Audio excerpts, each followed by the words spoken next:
a todos los hermanos, que el Señor les bendiga. Continuamos con nuestro estudio de la Biblia, la palabra de Dios.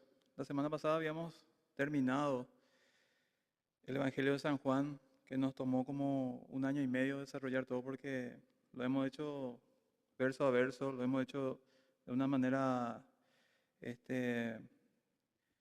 como digamos, desmenuzando la palabra de Dios, escudriñando de una forma mucho más profunda. Y hemos aprendido muchas cosas, hemos aprendido del Evangelio de San Juan, todo lo que el evangelista nos ha dicho acerca de Jesús, que Él es nuestro Salvador, que Él es el Cordero que fue enviado para morir en la cruz. Habló también de su deidad, habló de su poder, habló también de su gloria, de todo lo que realmente representa Jesús para nosotros. Entonces, fue realmente un estudio muy profundo donde hemos aprendido muchas y hemos conocido más a nuestro Señor. Y hoy empezamos un nuevo estudio que habla ya de la epístola de Romanos, que el autor es el apóstol Pablo. Y vamos a comenzar a desarrollar hoy con una breve introducción y desarrollando los primeros 7 versículos del primer capítulo.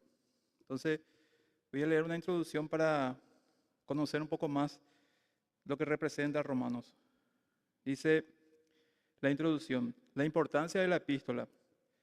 La mayoría, si no todos los grandes avivamientos y reformas en la historia de la Iglesia han estado relacionados directamente con la carta a los romanos.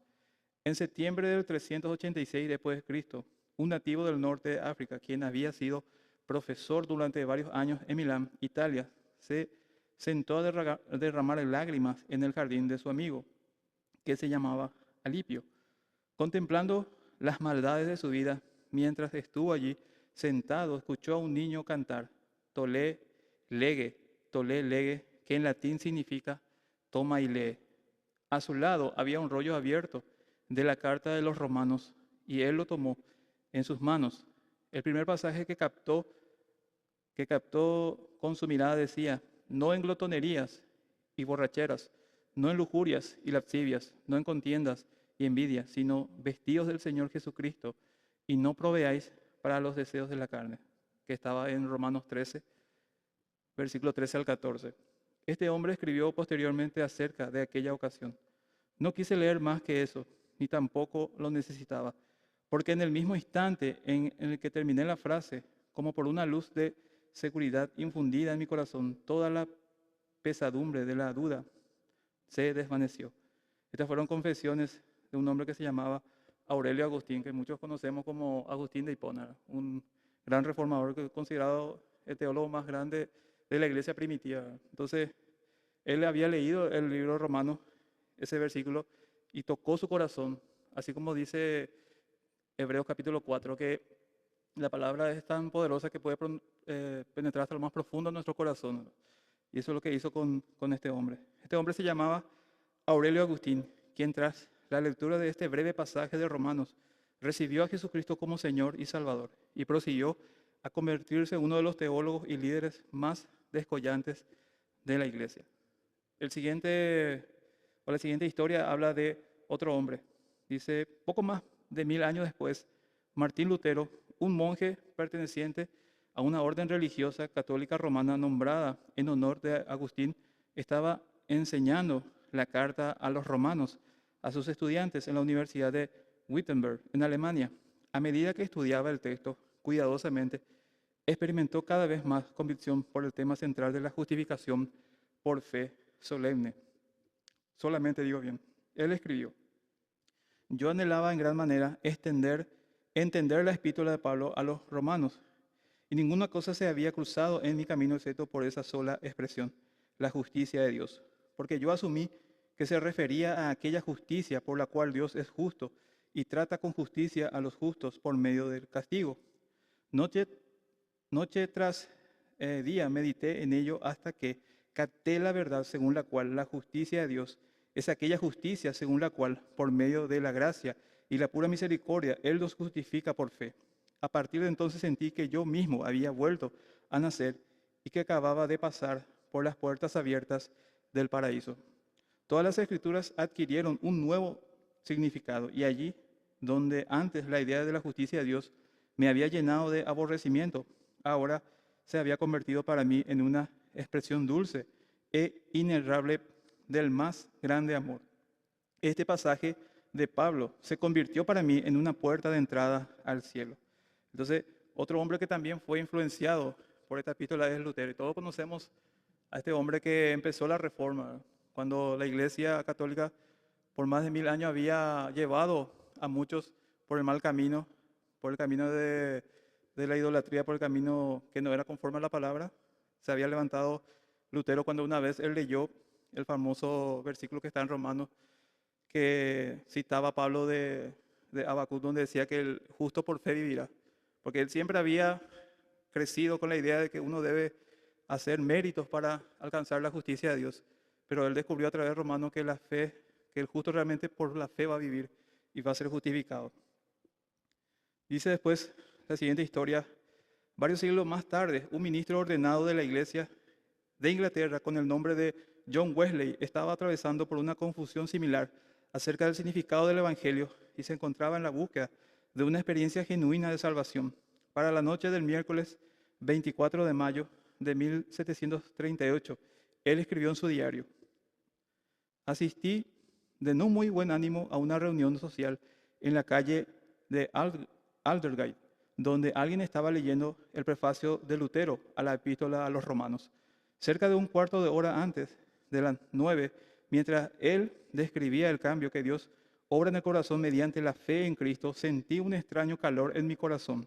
Sentí que si confiaba en Cristo y solamente en Cristo para mi salvación, y también me fue dada seguridad de que Él se había llevado mis pecados, incluso a mí mismo, y que me había salvado de la ley del pecado y de la muerte, entonces yo podría realmente tener esa plenitud. Al tratar de estimar la importancia de la carta a los romanos, también Juan Calvino dijo: cuando cualquier persona adquiere un conocimiento de esta epístola, se abre ante él una puerta de acceso a los tesoros más recónditos de la Escritura. Martín Lutero también dijo que Romanos es la parte central del Nuevo Testamento y el Evangelio más depurado.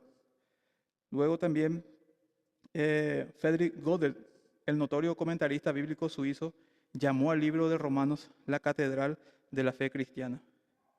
El famoso traductor de la Biblia del siglo XVI, William Tyndale, escribió las siguientes palabras en su prólogo a la carta de los Romanos: por cuanto esta epístola es la parte principal por excelencia del Nuevo Testamento y su más pura condensación del Evangelio, o sea, del evangelismo, es decir, de las nuevas que nosotros llamamos evangelio, así como una luz y un camino que conduce a todo el conjunto de las Escrituras. Creo que resulta indispensable que todo cristiano no solamente la conozca de memoria, sin el libro a la mano, sino que también se ejercite en ello de continuo, como si fuera el pan diario del alma. En verdad, ningún hombre puede leerlo con excesiva frecuencia o estudiarlo demasiado bien, porque entre más se estudia, más fácil resulta; entre más se mastica, cuanto más agradable es su sabor, y cuanto más se escudriña a fondo, cosas cada vez más preciosas se hallan en él.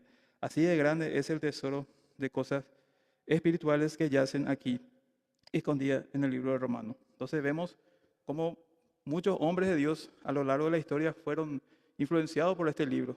Vemos realmente que Pablo resume todas sus otras cartas en uno solo. Todo lo que encontramos en Gálatas, lo que escribió a los Éfesos, a los Filipenses, podemos encontrarlo también en Romanos. Por eso es como la epístola de las epístolas, ¿verdad? Por eso es que para muchos otros hombres fue de gran influencia. Por último, dice un popular expositor bíblico, Donald Grey Bernholmes, quien transmitió por radio mensajes semanales sobre la carta de los Romanos en el transcurso de 11 años, escribió con respecto a esta amada epístola: un científico puede afirmar que la leche materna es el alimento más perfecto conocido por el hombre y puede presentar un análisis donde muestre todos sus componentes químicos, así como una lista de las vitaminas que contiene y un cálculo de las calorías presentes en una muestra dada.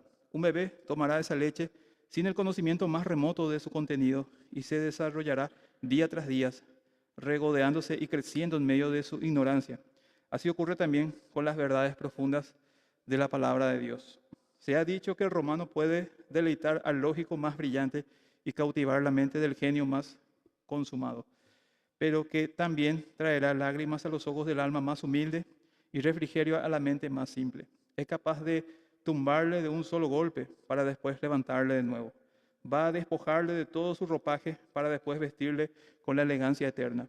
La carta a los romanos tomó un Mercafrey de Bedford como la era de Juan Bunyan para convertirlo en el gabinete espiritual y maestro literario que escribió El progreso del peregrino y la guerra santa. Vemos que también conocemos todo a John Bunyan, que escribió El progreso del peregrino, la guerra santa y otros tantos libros. También fue influenciado, dice, por el libro, por la epístola a Romanos. Y sabemos que, según la estadística, después de la Biblia, el segundo libro más vendido es El progreso del peregrino, que habla realmente de cómo el cristiano recorre su camino hacia la eternidad y pasa por todas las dificultades, pero al final tiene su recompensa de estar con el Rey eterno. Entonces, así vemos cómo realmente esta epístola fue de influencia para muchos, y creemos también que va a ser para nosotros de gran bendición y que va a darnos muchas enseñanzas profundas que van a realmente edificar nuestra vida. Entonces, para terminar, quiero hablar un poco del autor, para después ya desarrollar los primeros versículos.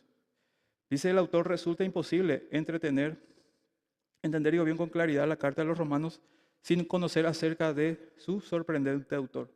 Pablo fue llamado originalmente Saulo, en honor al primer rey de Israel, y como él también perteneció a la tribu de Benjamín, como está en Filipenses 3:5.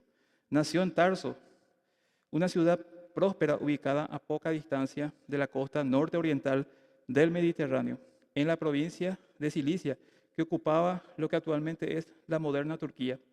Tarso era centro de aprendizaje y cultura griega y domicilio de las 3 universidades más sobresalientes del Imperio Romano. Saulo pudo haber recibido su entrenamiento allí, como en Jerusalén, bajo la tutela del rabino Gamaliel, como está en Hechos 22:3, quien fue nieto de Hillel, probablemente el rabino más famoso de todos los tiempos. Por cuanto se decía que él personificaba la ley, con mucha frecuencia se hacía referencia a Gamaliel como la belleza de la ley. Por lo tanto, Saulo fue educado en la literatura y filosofía griega, así como en la ley rabínica.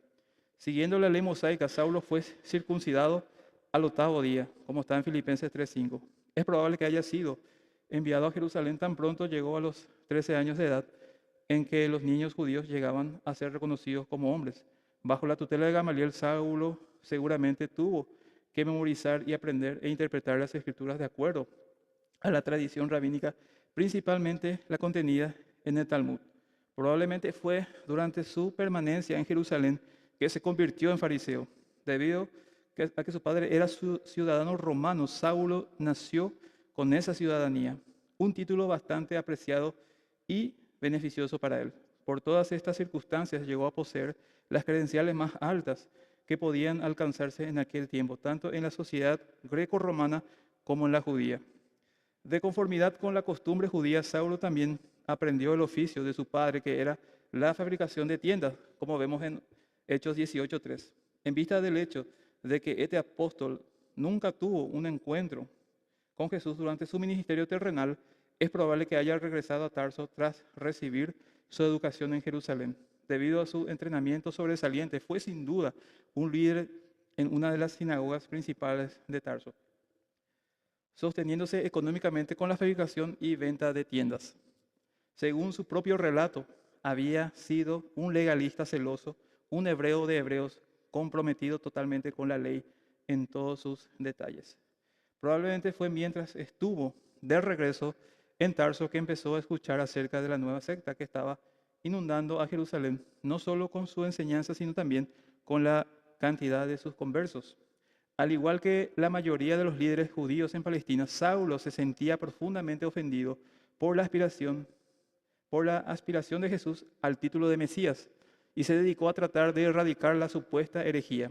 Todavía era joven cuando regresó a Jerusalén, pero debido a su celo y su habilidad natural, en poco tiempo se convirtió en un líder en la persecución de la iglesia, en lugar de abrazar su corazón al principio, en lugar de ablandar su corazón, al principio el apedreamiento de Esteban endureció todavía más el corazón de Saulo y a partir de ese momento Lucas nos informa que Saulo asolaba la iglesia entrando casa por casa y arrastraba a los hombres y a las mujeres y los entregaba en la cárcel, como está en Hechos 8, capítulo 8, versículo 3. Lucas también empieza otro reporte sobre las actividades del futuro apóstol, es decir, Saulo, respirando a una amenaza y muerte contra los discípulos del Señor. Él se convirtió en una especie de caballo de guerra con el olor de batalla en sus fosas nasales, gruñendo y resoplando con una furia interperante contra todo y todos los que estuvieran relacionados con el cristianismo. No obstante, Saulo se encontraba yendo por el camino. Aconteció que al llegar cerca de Damasco, repentinamente le rodeó un resplandor de luz del cielo, y cayendo en tierra, oyó una voz del cielo que decía: Saulo, Saulo, ¿por qué me persigues? Hechos capítulo 9, versículos 3 y 4. En su defensa ante el rey Agripa, muchos años después, Pablo relató que Jesús añadió a continuación: dura cosa te es dar contra el aguijón. Hechos 26, 14. Un aguijón era una vara larga y de punta afilada que se utilizaba para apacentar el ganado obstinado, como es el caso de los bueyes. Para hacer que el animal siguiera andando, era espoleado de inmediato en su costado, justo arriba del talón. En la cultura griega, la frase "es duro dar cosas contra el aguijón" era como una expresión común que se utiliza para indicar oposición a una deidad en particular. Una expresión que sin duda alguna Saulo había escuchado muchas veces mientras vivió en Tarsos. Con esa frase Jesús le estaba dejando en claro a Saulo que su persecución de los cristianos era equivalente a oponerse a Dios, lo cual era exactamente todo lo contrario de lo que él había convencido, de lo que él estaba convencido que estaba haciendo. Con un temor abyecto, Saulo contestó a la voz celestial: ¿quién eres, Señor? Y él le dijo: yo soy Jesús a quien tú persigues. En ese momento Saulo debió haber estado aterrorizado y desgarrado al mismo tiempo. Aterrorizado porque estaba en la misma presencia de Dios y desgarrado al descubrir que había estado luchando contra Dios en lugar de servirle. Quedó devastado al darse cuenta de que la sangre que había estado derramando era la sangre del pueblo de Dios. El Jesús a quien sus compatriotas israelitas habían encarnecido, vapuleado y sometido a muerte. El Jesús a quien Esteban había invocado mientras Saulo estaba de pie, conteniendo en su muerte. El Jesús cuyos seguidores Saulo mismo había estado encarcelando y ejecutando. Ese Jesús era ni más ni menos que Dios mismo, tal como lo había afirmado cuando estuvo en la tierra. En ese momento Pablo quedó totalmente expuesto e indefenso ante Dios, cegado por el brillo refulgente de su majestad revelada, digo bien. Durante muchos años, Saulo había estado absorbido por completo con la obsesión de aniquilar la iglesia, y si hubiera llevado a cabo su plan, la iglesia habría muerto en su infancia, ahogada en su propia sangre.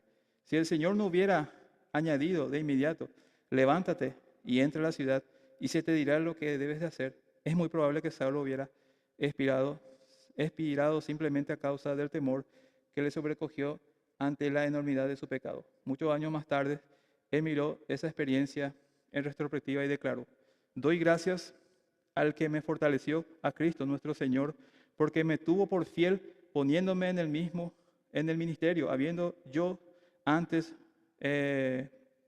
sido blasfemo, perseguidor e injuriador, mas fui recibido a misericordia porque lo hice por ignorancia, en incredulidad, pero la gracia de nuestro Señor fue más abundante con la fe y el amor que es en Cristo Jesús. Palabra fiel y digna de ser recibida por todos, que Cristo Jesús vino al mundo para salvar a los pecadores, de los cuales yo soy el primero. Primera Timoteo 1, 12, 15. Entonces así conocemos también la vida de Pablo, el escritor de esta epístola. Vemos su conversión, cómo primeramente él persiguió a la iglesia, pero después tuvo un encuentro con Dios y Dios transformó su vida, le dio otro sentido y lo llevó a ser uno de los grandes hombres de Dios que llevó la palabra de Dios, que fundó iglesia y que fue el que más inspiró a Dios para escribir cartas para el pueblo de Dios, y que hoy lo tenemos en la palabra de Dios. Y hoy vamos a desarrollar una de esas cartas, que es el la epístola de los Romanos. Vamos a abrir nuestra Biblia en Romanos capítulo 1 y vamos a desarrollar desde el versículo 1 hasta el versículo 7. El título dice Salutación. Y para entrar en contexto vamos a leer los 7 versículos. Una vez que encontremos, dice Romanos capítulo 1, versículo 1 al 7.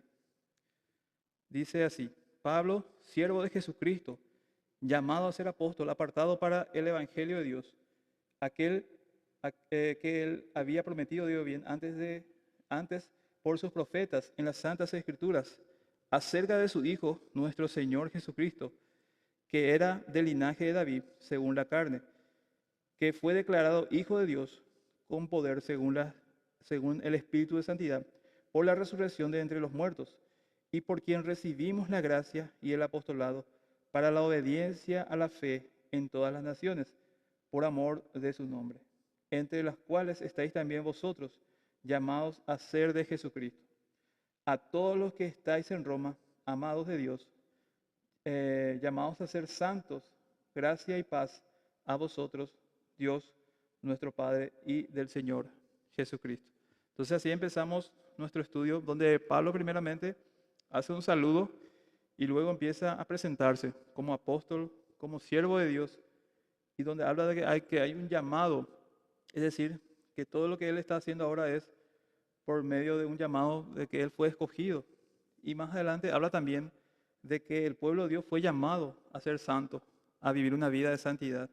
Y eso es lo que va a hablar Pablo en toda esta carta, donde nos va a dar las instrucciones realmente de cómo debemos vivir esta vida. Entonces, para desarrollar el primer versículo, dice: Pablo, siervo de Jesucristo, llamado a ser apóstol, apartado para el evangelio de Dios. Dice, la palabra siervo viene del griego doulos, que es común en el Nuevo Testamento para aludir a siervo o esclavo, aunque en la cultura griega se refería con frecuencia al servicio involuntario y permanente de un esclavo. Pablo elevó este término al emprenderlo en su sentido hebreo para describir a un siervo que se compromete de manera voluntaria a servir a un maestro a quien ama y respeta.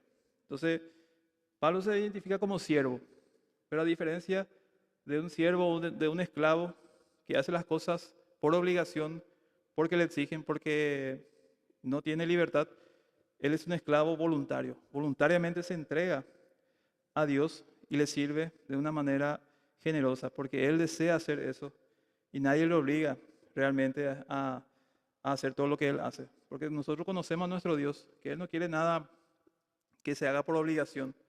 Por eso cuando leemos cada domingo el versículo de Corintios, donde habla de la ofrenda, dice que Dios no quiere que le demos por necesidad, por obligación, porque se nos exija, sino que quiere que le demos voluntariamente.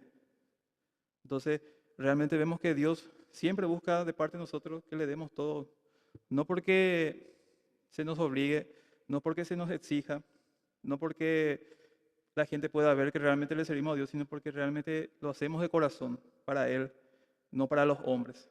Entonces Pablo se presenta como un siervo que voluntariamente sirve a Dios. Y muchas veces, en otras partes de sus cartas, él habla diciendo que soy esclavo de Jesucristo. Y hablando de esa esclavitud que realmente es voluntaria. No es como la esclavitud del pecado, que Pablo también habla en Romanos de que es una esclavitud más bien en que nosotros estamos totalmente dominados, estamos totalmente poseídos por el pecado y somos realmente llevados a donde nos conduce, sino que esto es realmente una esclavitud voluntaria, que uno lo hace de manera accediendo voluntariamente y no forzadamente. Entonces, después de que dice siervo, dice llamado a ser apóstol. Dice que apóstol es de la palabra griega que significa uno que es enviado. En griego es apóstolos. ¿Qué significa enviado? Se refiere en principio a los 12 hombres que Cristo escogió para que los acompañara y a Matías, quien fue elegido por los otros apóstoles para reemplazar a Judas, como está en Hechos 1, del 15 al 26. Cristo les dio poder para confirmar su apostolado con milagros, como está en Mateo 10, 1, y autoridad para hablar como sus representantes legales. Cada libro del Nuevo Testamento fue escrito por un apóstol en sumisión a su auspicio directo. Su enseñanza es fundamento de la iglesia, como está en Efesios 2:20, ¿verdad? Cristo mismo seleccionó a Pablo para esta posición y lo adiestró para cumplir este ministerio. Entonces, cuando Pablo dice que es apóstol, enviado de Dios, él tenía la misma autoridad apostólica que los 12. ¿Por qué? Porque decía en Hechos, podemos compartir Hechos capítulo 1, que aquel que era apóstol debía ser llamado por Dios y también debía ver a Jesús encarnado para poder ser apóstol. Buscar Hechos capítulo 1.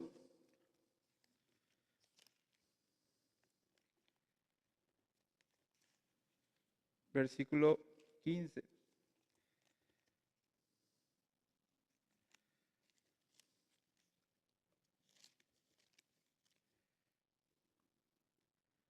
Desde el versículo 12 dice, elección del sucesor de Judas. Dice, entonces volvieron a Jerusalén desde el monte que se llama del Olivar, el cual está cerca de Jerusalén, camino de un día del reposo. Y entrados subieron al aposento alto donde moraba Pedro, Jacobo, Juan, Andrés, Felipe, Tomás y Bartolomé, Mateo, Jacob, hijo de Alfeo, Simón, el celote, y Judas, hermano de Jacob. Todos estos perseveraban unánimes en oración y ruego con las mujeres y con María, la madre de Jesús, y con sus hermanos. En aquellos días Pedro se levantó de en medio de los hermanos, y los reunidos eran como 120 en número, y dijo, varones hermanos, era necesario que se cumpliese la escritura en que el Espíritu Santo habló antes por boca de David acerca de Judas, que fue guía de los que prendieron a Jesús y era contado con nosotros y tenía parte en este ministerio. Este pues, con el salario de su iniquidad, adquirió un campo y cayendo de cabeza, se reventó por la mitad y todas sus entrañas se derramaron. Y fue notorio a todos los habitantes de Jerusalén, de tal manera que aquel campo se llama en su propia lengua, a Séldama, que quiere decir campo de sangre, porque está escrito en el libro de los Salmos, sea hecha desierta su habitación y no haya quien more en ella. Tome otro su oficio. Es necesario pues que de estos hombres que han estado juntos con nosotros todo el tiempo, que el Señor Jesús entraba y salía de entre nosotros, comenzando desde el bautismo de Juan hasta el día en que de entre nosotros fue recibido arriba, uno sea hecho testigo con nosotros de su resurrección. Y señalaron a dos, José, llamado Barsabás, y que tenía por sobrenombre Justo, y a Matías. Entonces, en el versículo 22 dice que tenía que ser testigo de su resurrección. Por eso es que fue necesario que Jesús se le apareciera a Pablo y que él le viera al Jesús resucitado, al Jesús ya encarnado después de la muerte y resurrección, y que sea llamado por él, porque Jesús llamó a sus discípulos. Entonces era necesario que él viera a Jesús y Jesús le haga ese llamado para que realmente él tuviera las credenciales de apóstol. Y vemos realmente que no solamente Jesús le llamó a ser apóstol, sino que después, cuando él se juntó con los apóstoles de Cristo, todos le recibieron y le aceptaron como uno más, que realmente ellos entendieron que fue llamado por Jesús. Entonces, él fue llamado para ser apóstol, dice, de los gentiles. Entonces, vemos primeramente que Pablo dice que es siervo de Jesús, que él voluntariamente decide servir a Dios, vivir para Dios, y que también dice que es enviado apóstol. Entonces, dice, para continuar, el versículo 1 dice también, apartado para el Evangelio de Dios. El Evangelio de Dios, empleado como verbo y sustantivo, es usado 60 veces en la epístola. La palabra griega traducida con esta frase significa buenas noticias. Roma la incorporaba en el culto al emperador. Eh, el heraldo municipal empleaba la palabra para comenzar los anuncios importantes y favorables acerca del emperador, como el nacimiento de un hijo. La buena noticia que Pablo trae no es del emperador, sino de Dios. Esa noticia se originó en él y su mensaje de que Dios perdonará los pecados, librará el poder del pecado y dará esperanza eterna. No solo se presenta como una oferta gratuita y generosa, sino que también es un mandato que debe obedecerse. Pablo se había consagrado por completo a la divulgación de este mensaje. Pablo estaba totalmente ya comprometido con Dios como siervo, como apóstol enviado, pero también como alguien que predica el Evangelio. Desde ahí en más, él incansablemente recorrió todos los lugares, viajó en todos los sitios que Dios le envió para predicar el Evangelio. Y justamente hay un versículo conocido de Pablo que decía, ay de mí si no predico el Evangelio. Entonces, para él predicar el Evangelio era un compromiso, era lo más importante, anunciar las buenas nuevas de que Jesucristo vino, murió, resucitó y que por medio de él hoy podemos tener salvación. Entonces, esos 3 puntos hemos visto en el primer versículo, que Pablo es el siervo de Dios, que Pablo es enviado de Dios y que él va a predicar el Evangelio de Dios, como dice también en Romanos 1:16, que para él es poder de Dios. Entonces, seguimos en el versículo 2 que dice que él había prometido antes por sus profetas en las Escrituras acerca de su Hijo nuestro Señor Jesucristo, que era del linaje de David según la carne. Versículos 2 y 3. Dice que él había prometido antes. Los antagonistas judíos de Pablo lo acusaron de predicar un mensaje nuevo y revolucionario que no tenía relación alguna con el judaísmo. Pero el Antiguo Testamento está repleto de profecías acerca de Cristo y el Evangelio. Sus profetas, todos los escritores del Antiguo Testamento, alusión a la ley y profetas abarca el Antiguo Testamento en su totalidad. Entonces, Pablo no estaba predicando algo nuevo, él estaba predicando lo que ya se anunció en el Antiguo Testamento. Cuando Isaías decía en capítulo 9 que iba a haber un niño que iba a nacer de una virgen y que iba a traer salvación. Cuando hablaba también Isaías en capítulo 53 de que este hombre iba a sufrir, iba a morir, que iba a derramar su sangre. Entonces, vemos muchos ejemplos en el Antiguo Testamento que hablaba de Cristo, de que iba a haber un Mesías, de que iba a venir, de que iba a morir, que iba a resucitar. Entonces, no era algo nuevo. Lo que Pablo estaba predicando era lo que ya anunciaron los profetas en el Antiguo Testamento. Inclusive vemos muchas profecías en los Salmos, aparte que escribió David, donde hablaba ya de muchas cosas que iba a pasar con el Mesías. Entonces, realmente de lo que le acusaban los judíos de predicar algo nuevo no tenía sentido, porque todo lo que Pablo predica está relacionado con el Antiguo Testamento. También dice sus profetas y las Santas Escrituras, mientras que los escritos de los rabinos, que fueron tan populares en el primer siglo y estudiados por muchos con más diligencia de las Escrituras mismas, nos enseñaban el Evangelio de Dios. Sin duda alguna lo enseñaba, dice el Antiguo Testamento, es decir, hablaba realmente del Evangelio de las buenas nuevas. Los profetas hablaron con claridad acerca del nuevo pacto. Jeremías 31 dice Jeremías que yo haré un nuevo pacto entre mi pueblo y le daré un nuevo corazón. Entonces, hay tantos ejemplos donde realmente los profetas anunciaban un nuevo reino, donde anunciaba la venida de un Mesías. Entonces, como dice acá en el versículo 3, acerca de su Hijo nuestro Señor Jesucristo, como dice, que fue prometido antes ya en las Santas Escrituras por los profetas. Y el versículo 3 dice, acerca de su Hijo nuestro Señor Jesucristo, que era del linaje de David. El linaje de David, dice, se había profetizado en el Antiguo Testamento que el Mesías formaría parte del linaje de David. Tanto María, la madre de Jesús, como José, su padre, para efectos legales, fueron descendientes de David. Juan establece el hecho de creer que Cristo vino en la carne como una prueba crucial de que realmente era descendencia de David. Debido a que Él es humano por completo, puede servir como sustituto perfecto del hombre y portarse como un sumo sacerdote compasivo. Entonces, Pablo habla bien de que Jesucristo, el evangelio que él predica, es realmente el Mesías. Él es del linaje de David y se cumplió en él todo lo que decían los profetas. El evangelio que él está predicando no es algo nuevo, sino que es el verdadero evangelio, aquel que Jesucristo vino a proclamar y a anunciar a su pueblo. Entonces, declara realmente que él es el verdadero Mesías porque vino del linaje de David y se cumplió en él todas las profecías. Ahora vamos a desarrollar el versículo 4. Dice que fue declarado Hijo de Dios con poder según las Escrituras de santidad por la resurrección de entre los muertos. Declarado, dice. La palabra griega de la cual se deriva la palabra horizonte significa distinguir, así como el horizonte sirve como línea clara de demarcación para dividir la tierra del cielo.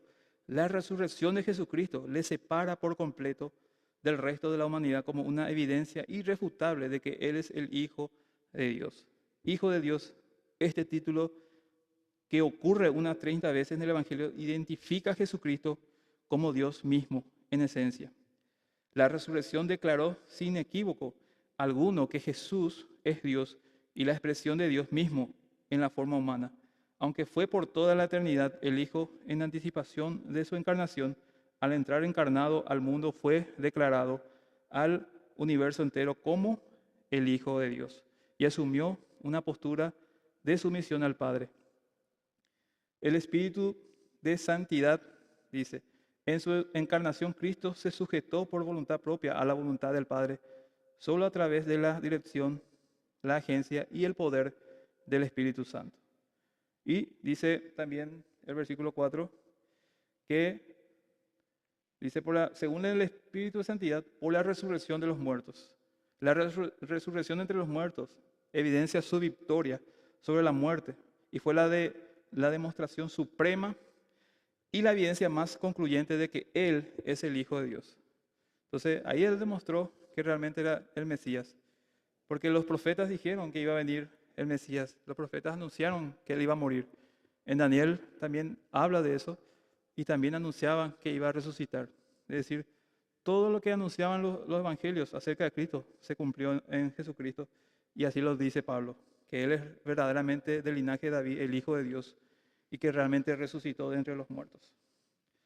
Versículo 5 dice, y por quien recibimos la gracia y el apostolado para la obediencia a la fe en todas las naciones por amor de su nombre, de los cuales estáis también vosotros llamados a ser de Jesucristo. Versículos 5 y 6. Llamado, dice. Siempre en la epístola del Nuevo Testamento, el llamado de Dios se refiere al llamamiento eficaz de Dios. El llamamiento eficaz, cuando estudiamos, es aquel llamado al cual responde aquellos que han sido escogidos por Dios y que realmente responde favorablemente y con fe para ser salvos. Entonces, este llamamiento eficaz, dice, es la que hace Dios cuando llama a los pecadores, a los elegidos para su salvación, antes que el llamado general a creer que se dirige a todos los hombres. Es un llamado realmente genuino, un llamado a los que son predestinados. Después entonces, para terminar, el versículo 7. A todos los que estáis en Roma, amados de Dios, llamados a ser santos, gracia y paz a vosotros, de Dios, nuestro Padre y del Señor Jesucristo. Dice, el texto griego registra estos tres privilegios distintos de ser nosotros amados por Dios. Primero, Dios ha puesto su amor sobre los suyos como un sello, como está en Efesios 1:6, Efesios 2:4, donde habla que nosotros fuimos sellados por Dios, por el Espíritu Santo, para el día de la redención. Segundo, Él ha extendido a ellos no solo la invitación general y externa a creer el Evangelio, sino también nos ha dado su llamado eficaz o su atracción a sí mismo de todos aquellos que Él ha escogido para salvación.